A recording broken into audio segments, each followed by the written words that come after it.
What's up, guys? I got some more Battlefield 3 news for you guys once again. This time about the Battlefield 3 patch. And if you guys remember my last video, if you haven't seen it, it's about the Back to KARKAND release date. Go check it out.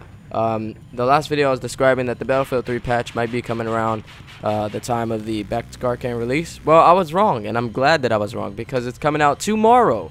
The patch has like a shit ton of changes and fixes and balance changes, and I really do appreciate DICE for doing this. Now I see why they've been holding out for quite some time. Just, I guess they wanted to get it completely right. So they held out for over a month on this patch. But hey, you know, it's better late than never, and it's better now than never. So the basic info on the patch is that on November 30th, tomorrow, at 12 o'clock a.m. Pacific Standard Time, which is 3 o'clock a.m. Eastern Time, for 3 hours, so this is from 3 to 6 o'clock a.m. Eastern Time, there will be maintenance for Battlefield 3, which will affect all formats. And during that time, they're going to roll out a client update for Battlefield 3 on the PS3, and Xbox 360 will be getting theirs a bit later, and PC already got theirs. And then when you start up the game again, you will be notified about this update, and you will download it. Who the hell would not want to download it? And it contains a lot of fixes, it contains a lot of changes and updates, and some new features to the game, and it's going to be great. So hopefully this is that patch that's just going to make Battlefield 3 that perfect game.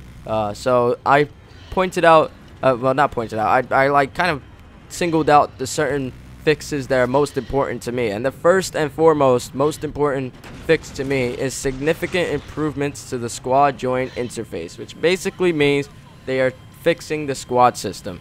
As you guys who have been playing Battlefield 3, some of you guys may have noticed, the squad system is fucked. Like, you can't even get into a game with your squad without them ending on the other team, in another game, and not in your squad, and so on and so forth. Some of you guys out there are not experiencing these issues, and you're one lucky bastard.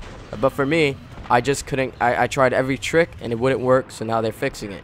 The second one is allowing players to join empty squads alone, thus having 1 out of 4 squad members. And this is great, because if you join a game and the squad system so happens to just fail, you can join an empty squad and then invite your friends in, and that will hopefully work. For me, it would always be me joining a game with like 11 out of 12 people on my team. So, and none of my squad members were on it, so that was a big clusterfuck. Reset privacy flag from public to private. Well, from private to public when squad drops to 1 player. And this is great because when you're in the heat of the moment, when you're in the middle of the game, and your squad members decided that they want to leave for whatever reason, and now you're the only guy in your squad, you don't want to pause and take the time to switch it from private to public, because you might end up getting shot and that can hurt your team. So instead, they're going to do it for you. So that's great. That's actually a very creative idea. Another one is you should no longer be able to damage a friendly vehicle when sitting in an open position. I don't know if I experienced this, but I think I have, because I was sitting in my tank and I was in the gunner position, and the guy behind me was a friendly. So if it wasn't him that damaged my tank, it must have been a tank from all the way across the freaking map, because the game just started and we were at our base and it was Conquest. So I don't know if I experienced that, but if that was it, then I'm glad that they fixed that. Grenades now drop to ground if you get killed while attempting to throw it. Now, some people will say that this is going to create a kind of a martyrdom situation. As you guys remember Call of Duty, how whenever you would shoot a player in Call of Duty 4, he would drop a grenade, like he'll shit the grenade out of his ass. Well, this possibly won't be like that, and if it is, I'm pretty sure DICE will get on top of it and fix it in another month.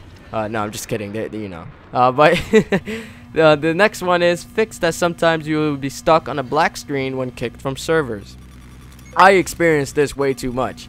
You get kicked from a server, or you leave the server, and you're stuck on a black screen. You gotta restart your PS3, and that can also damage your PS3. So I'm glad that they're fixing this. Increase the damage. Oh, this is a big one. Increase the damage of helicopter, miniguns, AA guns, and jet cannons against infantry. Thank you, Jesus.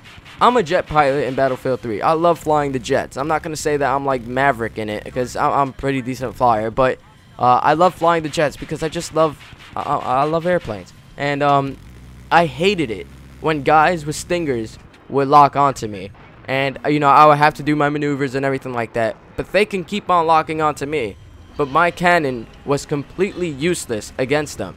And trying to hit him with the rocket pods was like impossible. It was like trying to hit a tick on a mule's ass. And it would be really annoying because the player would actually be more powerful than the jet, which is supposed to be a, you know, if it was realistic, it would be that that player is a fucking hamburger after I do a fly over on him.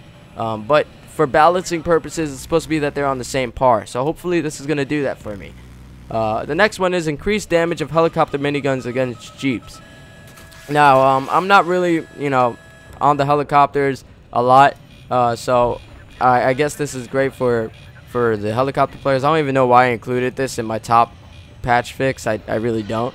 But if you guys want to see the full list of fixes, you can go to the link in the description. Well, not the link. It'll just be in the description box. How about that? Just check it out in the description box. And I hope you guys enjoyed this video. And if you found it informative and enjoyed it, all I ask is that you click the like button. Try to get this video 1,000 likes. And favorite this video if you really enjoyed it. And subscribe to my channel for more Battlefield 3 news and gameplay and other news of other games, GTA, all that happy horse shit in the future. Until next time, peace.